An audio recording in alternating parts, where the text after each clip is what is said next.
Before marrying an INFJ, you must understand that you are stepping into the life of a person whose world runs on depth, intuition, and emotion.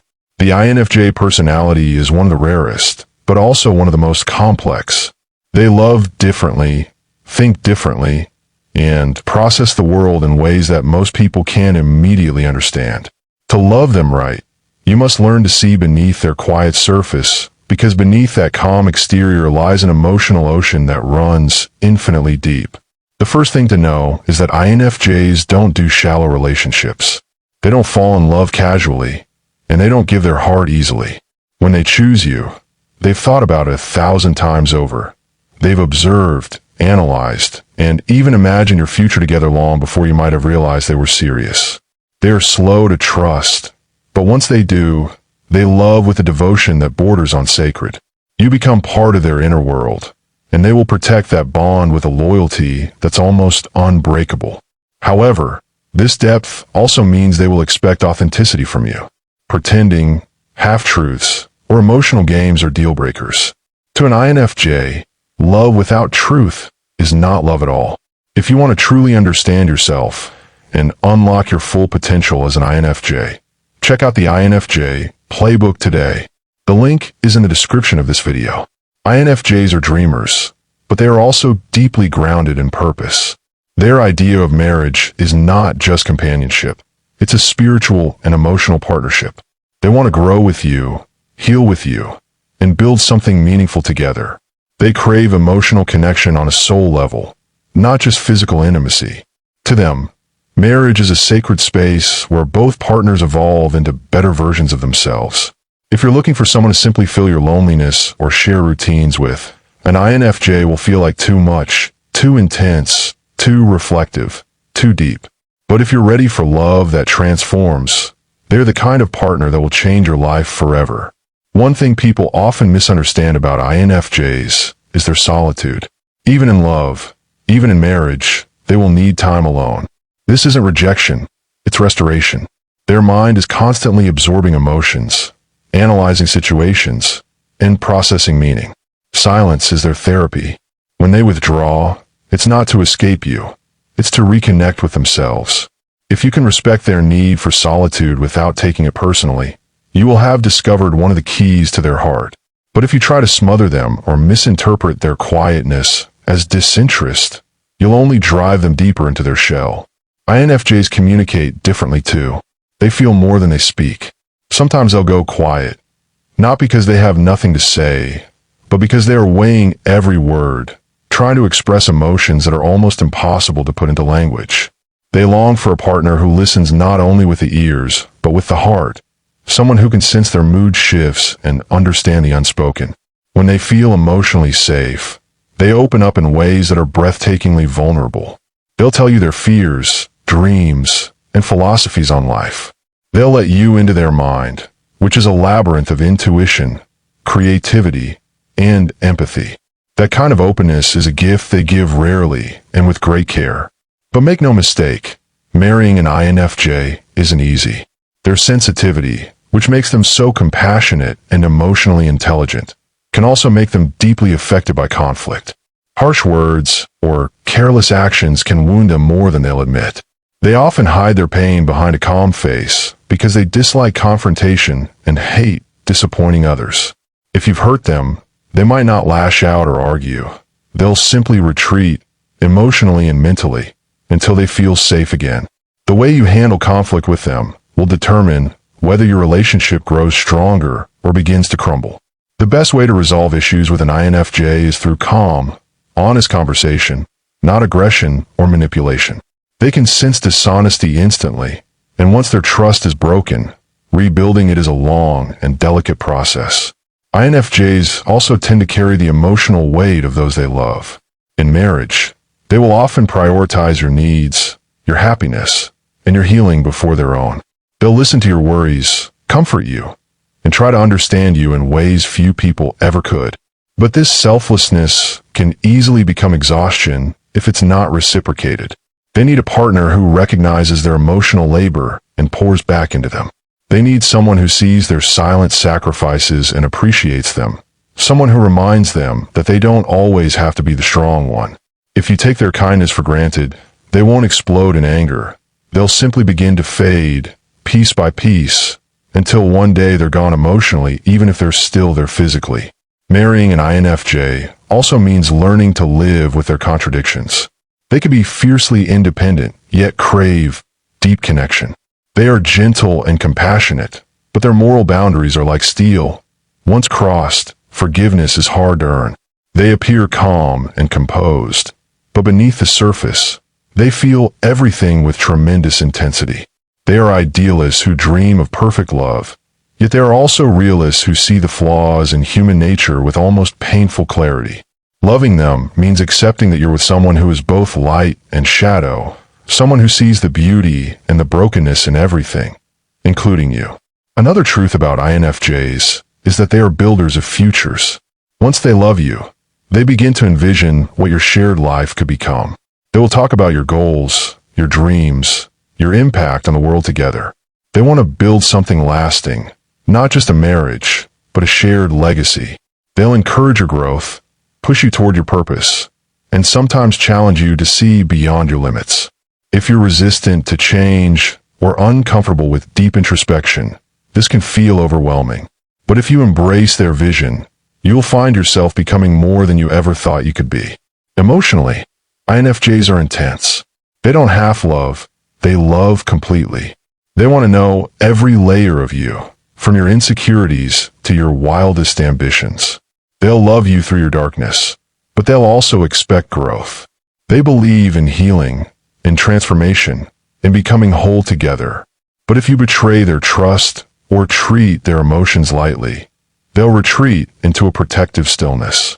And when an INFJ detaches emotionally, it's one of the hardest things to reverse. Their love, once gone cold, rarely rekindles the same way. To keep their love alive, you must be consistent.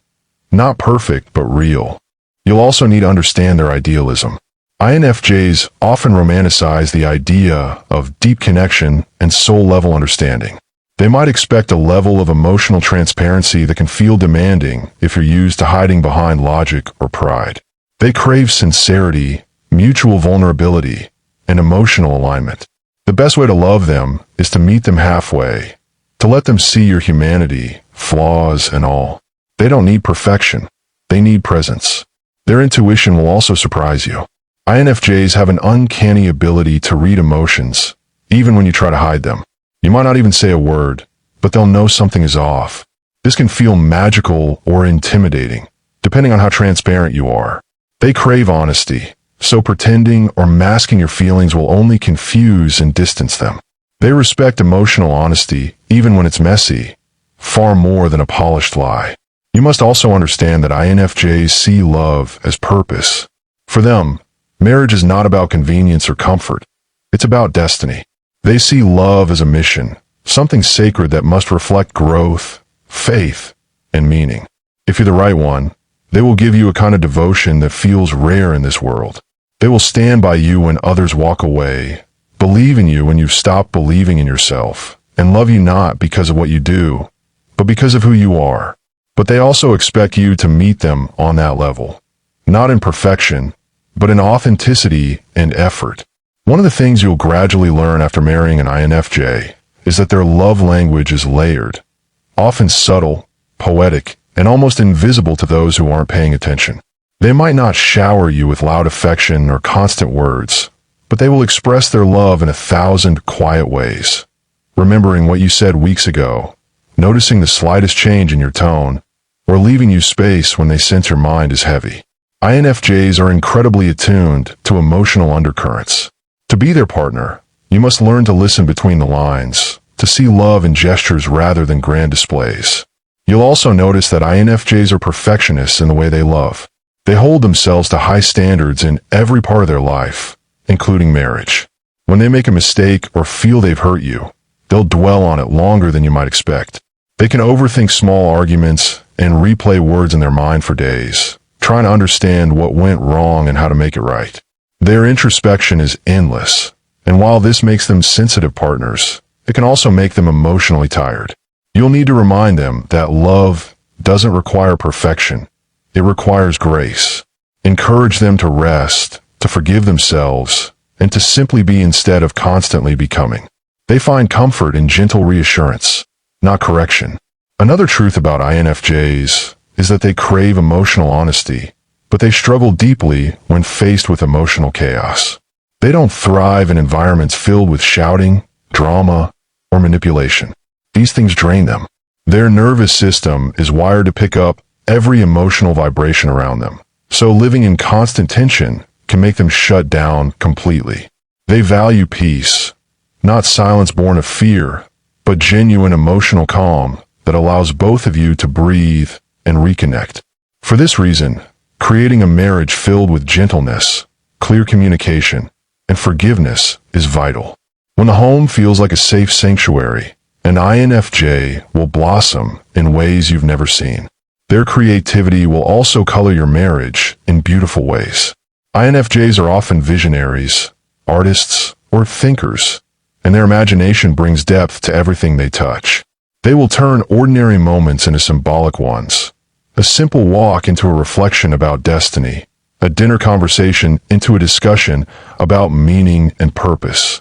They live in metaphors, always drawing connections between the physical and the spiritual. To some partners, this might feel intense or overly philosophical, but to an INFJ, this is life in its purest form. They aren't satisfied with surface living. They hunger for experiences that feed the soul. If you can share that hunger for truth, beauty, and purpose, your marriage will feel like a shared masterpiece rather than a routine. However, their sensitivity to emotional energy also means they are easily affected by negativity. Words spoken in frustration can echo in their mind for weeks. They won't forget how you made them feel long after the argument is over. They don't hold grudges out of spite. They simply process everything deeply.